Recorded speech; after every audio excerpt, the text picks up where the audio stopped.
ಕೃಷ್ಣರಾಜನಗರದ police ಠಾಣೆಗೆ inspector general ಆದ ಬೋರಲಿಂಗಯ್ಯನವರು ಪರಿಶೀಲನೆಗೆಂದು ಆಗಮಿಸಿದ್ದರು. ಈ ವೇಳೆ ಇಸ್ಪೇಟ್ ಗಾಂಜಾ ಕಳ್ಳತನ ಮುಂತಾದ ಅಕ್ರಮ ಚಟುವಟಿಕೆಗಳ ಬಗ್ಗೆ ಸುದೀರ್ಘವಾಗಿ ಚರ್ಚಿಸಲಾಯಿತು. ಈ ವೇಳೆ ಮಾಧ್ಯಮದೊಂದಿಗೆ ಮಾತನಾಡಿದ ಅವರು, ಸಾರ್ವಜನಿಕರು ಸಹ ನಮ್ಮೊಂದಿಗೆ ಕೈಜೋಡಿಸಿದರೆ ಇವೆಲ್ಲ ಚಟುವಟಿಕೆಗಳನ್ನು ತಡೆಯಬಹುದು ಎಂದು ತಿಳಿಸಿದರು. ಹಾಗೂ ಕೃಷ್ಣರಾಜನಗರ ಠಾಣೆಯು 1985ರಿಂದ ಯಥಾಸ್ಥಿತಿಯಲ್ಲಿದ್ದು ಜನಸಂಖ್ಯೆ ಹೆಚ್ಚಾಗಿದ್ದು, ಆದುದರಿಂದ ಪೊಲೀಸ್ ಠಾಣೆಯನ್ನು ಉನ್ನತ ದರ್ಜೆಗೆ ಹೆಚ್ಚಿಸಲಾಗುವುದೆಂದು ಹಾಗೂ ಪೊಲೀಸ್ ಸಿಬ್ಬಂದಿಗಳನ್ನು ನೇಮಕ ಮಾಡಲಾಗುವುದೆಂದು ತಿಳಿಸಿದರು. ಈ ಸಂದರ್ಭದಲ್ಲಿ ಎಸ್ಪಿ ವಿಷ್ಣುವರ್ಧನ್, ಡಿವೈಎಸ್ಪಿ ರಾಜಣ್ಣ, ಕೃಷ್ಣರಾಜನಗರ ಠಾಣೆಯ ಇನ್ಸ್ಪೆಕ್ಟರ್ ಶಿವಪ್ರಕಾಶ್ ಹಾಗೂ ಸಿಬ್ಬಂದಿ ವರ್ಗದವರು ಉಪಸ್ಥಿತರಿದ್ದರು.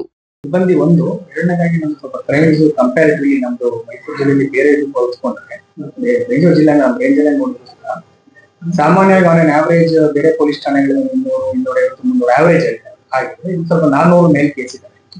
ಸ್ವಲ್ಪ ಹೆವಿ ಸ್ಟೇಷನ್ ಇದೆ. ಅದನ್ನ ನಮ್ಗೆ ಕೆಲವು ಗೈಡ್ಲೈನ್ಸ್ ಅದ್ರ ಪ್ರಕಾರ ಬಂದ್ರೆ ನಾವು ಪ್ರಪೋಸಲ್ ಕಳಿಸಿ ಮತ್ತೊಂದು ಪೊಲೀಸ್ ಸ್ಟೇಷನ್ ಮಾಡ್ಬೇಕಾ ಅಥವಾ ಇದೇ ಸ್ಟಾಫ್ ಆಗ್ಮೆಂಟೇಷನ್ ಅದ್ರ ಬಗ್ಗೆ ನಾವು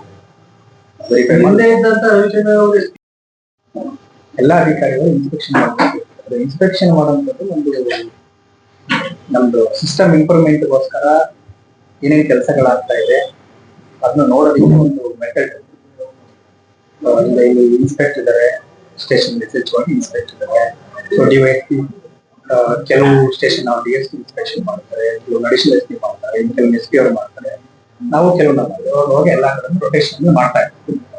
ಆ ತರ ಇನ್ಸ್ಪೆಕ್ಷನ್ಗೋಸ್ಕರ ಇನ್ಸ್ಪೆಕ್ಷನ್ ನಾವೆಲ್ಲ ರೆಕಾರ್ಡ್ಸು, ಪರ್ಫಾರ್ಮೆನ್ಸು, ಕಳೆದ 1 ವರ್ಷ ಏನೇನು ಮಾಡಿದ್ದಾರೆ, ಹಳೆ ಕೇಸ್ಗಳು ಪೆಂಡಿಂಗ್ ಇದೆಯಾ, ಟೋಟಲಿ ಕಳ್ತನ ಕೇಳಿದ್ರೆ ಕಳ್ತನ ಡಿಟೆಕ್ಟ್ ಆಗ್ತಾ ಇದಾವ ಆಗಿಲ್ವಾ, ಆಗ್ತಾ ಇಲ್ಲ, ಯಾಕೆ ಆಗ್ತಾ ಇಲ್ಲ, ಮತ್ತೆ ನಮ್ಮ ಬೀಟ್ಸ್ ನೋಡುವಂಥದ್ದು,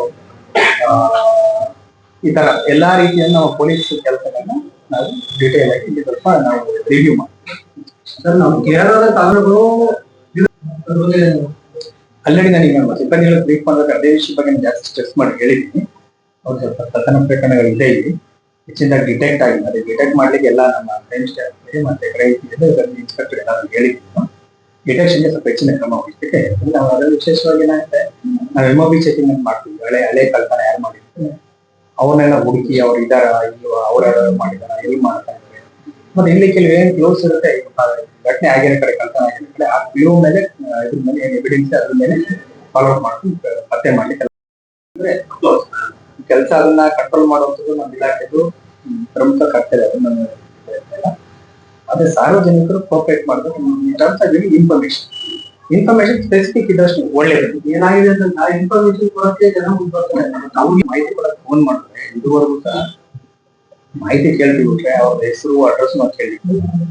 ನಾವಿಂತ ನಮಗೆ ಮಾಹಿತಿ ಬಂದಾಗ ನಮ್ಮ ಎಸ್ ಪಿ ಅವ್ರಿಗೆ ಹೇಳಿದ್ರೆ ನನಗೆ ಯಾರು ಹೇಳಿದ್ರು ಅಂತ ಇಂಥ ಕಡೆ ಈ ತರ ಪ್ರಾಬ್ಲಮ್ ಇದೆ ಅಂತ, ಗ್ಯಾಮ್ಲಿಂಗ್ ಆಡ್ತಾರಂತೆ ಅಥವಾ ಗಾಂಜಾ ಇದೆ ಅಂತ ಚೆಕ್ ಮಾಡಿಸಿದ್ದ ನಾನು ಯಾರು ಹೇಳಿದ್ರು ಅದನ್ನ ಅದ್ರ ಬಗ್ಗೆ ಸ್ಪೆಷಲ್ ಕಾನ್ಸಂಟ್ರೇಟ್ ಮಾಡಿದ್ದೆ. ಅದನ್ನ ಮಾಡ್ತಿದ್ದಾರೆ. 40 ಪಾಯಿಂಟ್ಸ್ ಇದೆ ಅಂತ ಹೇಳ್ತಾ ಇದ್ರೆ ವೆರಿಫೈ ಮಾಡ್ತಾರೆ. ಮತ್ತೆ ಇಲ್ಲಿವರೆಗೂ ಒಂದಿನ ಕಂಟ್ರೋಲ್ ಮಾಡ್ಲಿಕ್ಕೆ ಎಲ್ಲ ಕ್ರಮ ಮಾಡಿ. Thank you.